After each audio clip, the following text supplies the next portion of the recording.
가나안 땅에 거주한 지 10년쯤 지났을 때 아브라함에게는 여전히 아들이 없었죠. 보다 못한 아내 사레가 자기의 여종 이집트 사람 하갈을 첩으로 맞이해서 하갈을 통해서 혹 자녀를 얻을까 아브라함에게 제안을 했습니다. 하나님께서는 아브라함에게 하신 너의 몸에서 날 자가 너의 상속자가 될 것이다 라고 말씀하셨죠. 이 방법이 하나님의 뜻을 이룰 수 있는 방법이 아닐까 사레는 그렇게 생각한 것 같습니다. 아브라함은 이러한 사레의 제안을 받아들였고 또 사레의 생각대로 하갈은 임신을 하였습니다. 드디어 아브라함의 몸에서 날짜가 생기게 된 것이죠. 하지만 그들의 노력으로 이룬 결과가 무엇인가? 그것은 한마디로 가정불화, 비극이었습니다. 그것은 아름다운 결과로 끝나지 않았죠. 심지어 사레는 임신한 하갈을 학대하고 그 일로 하갈은 사레 앞에서 도망을 칩니다. 사레 자신이 하나님의 계획을 이룬다고 생각했던 것을 번복해버린 셈이죠. 도대체 무엇이 문제일까요? 여기에는 큰 문제가 있죠. 하나님의 계획이 마치 모호하고 불분명한 것처럼 10년을 기다렸는데 더 이상 기다릴 수 없는 것이 아닌가.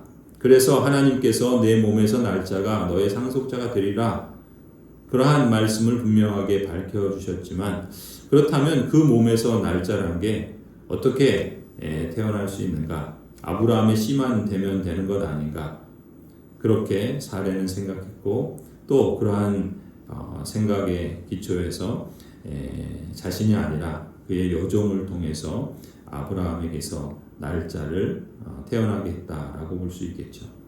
하지만 사레는 잘못 생각했습니다. 사레와 또 아브라함 역시도 큰 오해가 있었죠. 하나님께서는 이미 창조 때 결혼을 제정하시면서 첫 부부인 아담과 하와에게 둘이 한 몸을 이룰지로다 라고 명령하셨습니다. 그것은 하나님의 축복이면서 동시에 명령이죠. 이 말씀은 모든 결혼에 적용되는 하나님의 뜻입니다. 둘이 한 몸이 되는 것이죠. 부부는 그런 점에서 한 몸입니다. 아브라함과 사레가 한 몸인 것이죠. 그러므로 하나님께서 아브라함에게 너의 몸에서 날짜라고 하셨을 때 아브라함만을 말하는 것이 아니라 그의 아내 사레도 배제되지 않는 것입니다. 그러니까 너의 몸에서라고 하는 이 말씀은 아브라함의 몸은 사레와 한 몸이 된 몸이기에 그것은 아브라함과 사레 사이에 낳을 아이를 하나님께서 명시해 주신 것이라 볼 수 있죠. 그런데도 사레는 10년이 지나도록 아무 일도 없고 자신에게서는 아이를 낳을 수 있는 그런 능력이 없어진 것을 알고서 하나님의 창조 계획 속에 분명한 결혼의 뜻을 무시하고 당시 인간 사회에서 지배적인 가부장적인 질서의 결혼관을 적용한 셈이죠. 남편의 심한 전수되면 된다라고 생각했던 것입니다. 그래서 자신이 뭔가를 해야 된다라고 여겼던 것이죠. 하지만 사실 그 사레 자신도 그것을 감당하지 못할 일을 한 것입니다. 아브라함과 사레는 조금 더 기다려야 했죠. 너의 몸에서 날짜라고 분명하게 약속하신 하나님을 신뢰해야 했고 더 굳건하게 믿어야 했습니다. 그것을 인간 사회 질서가 아니라 하나님의 창조 계획에 비추어서 지키고 기다리며 인내하고 힘써야 했습니다. 하나님의 뜻을 오해하거나 혹 하나님의 뜻을 무시한 사람의 그러한 방법은 비극을 낳게 되는 것을 이 가정에서 보게 됩니다. 그런데 예상치 못한 문제가 사레에게 생겼죠. 그의 종 하갈이 임신을 했는데 그 임신한 이유로 인해서 오히려 주인인 사레를 멸시하는 일이 벌어진 것입니다. 사레는 하갈을 그 일로 인해서 학대를 하고 또 이를 못 견딘 하갈은 급기야 도망을 치죠. 도망친 하갈에게 하나님께서 천사를 보내서 말씀하십니다.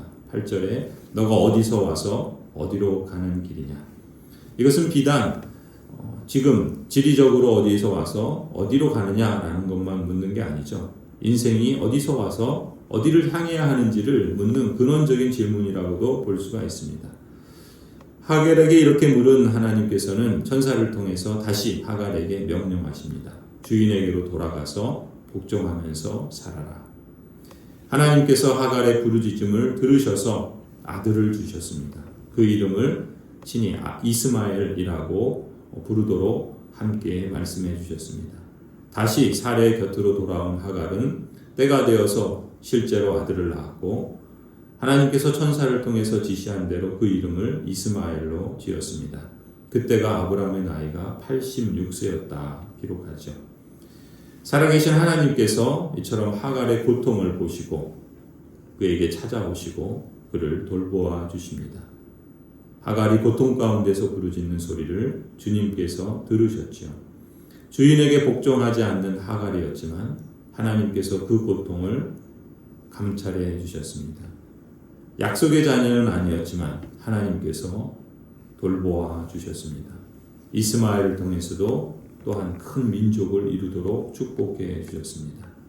13절에 보면 하갈은 내가 여기 이 사막에 있는 샘 곁에서 나를 보시는 하나님을 뵙고도 이렇게 살아서 겪은 일을 말할 수 있다니 하면서 자기에게 말씀하신 주님을 보시는 하나님이라고 이름 지어서 불렀습니다. 그래서 그가 있던 그 샘 이름도 부엘 라헬 로이라고 지어서 부르게 됩니다. 부엘은 샘물이라는 뜻이고 라헬은 살아계신이라는 뜻이고 로이는 나를 보시는, 나를 살피시는 이라는 뜻입니다. 그래서 부엘 라헬 로이는 나를 보시고 살피시는 살아계신 하나님의 샘물이라는 뜻입니다.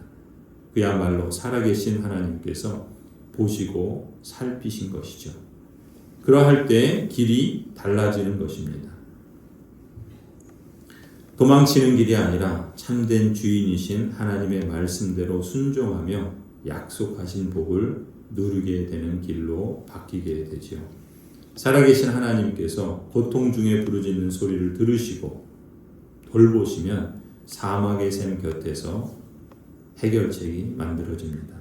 나를 보시고 살피시는 하나님, 살아계신 하나님께서 친히 우리의 갈망을 시원케 하시는 생명의 샘물이 되어 주십니다. 참으로 모든 것을 합력하여 선을 이루시는 하나님, 참으로 우리를 감찰하시는, 우리를 보시는 하나님이시죠. 성도 여러분, 이 새벽에 하나님을 갈망하며 나를 보시고 살피시는 하나님께 나오시기를 잘하셨습니다. 우리가 늘 그래야 할 줄로 믿습니다. 고통 중에라도 부르짖으며 하나님께 나아가십시다. 바로 그 자리가 여러분의 부엘 라헬로이가 될 것입니다. 보시고 들으시는 하나님, 살아계신 하나님께서 여러분의 아픔과 신음조차도 외면하지 않으실 것입니다. 아브라함의 하나님 또 하갈의 하나님은 동일한 언약 백성으로서 여러분의 하나님, 우리의 하나님이시기도 하십니다. 여러분에게 말씀하시는 주님을 이제는 여러분의 입과 마음으로 보시는 하나님이라고 찬송하고 감사하게 해주시기를 간절히 축원합니다.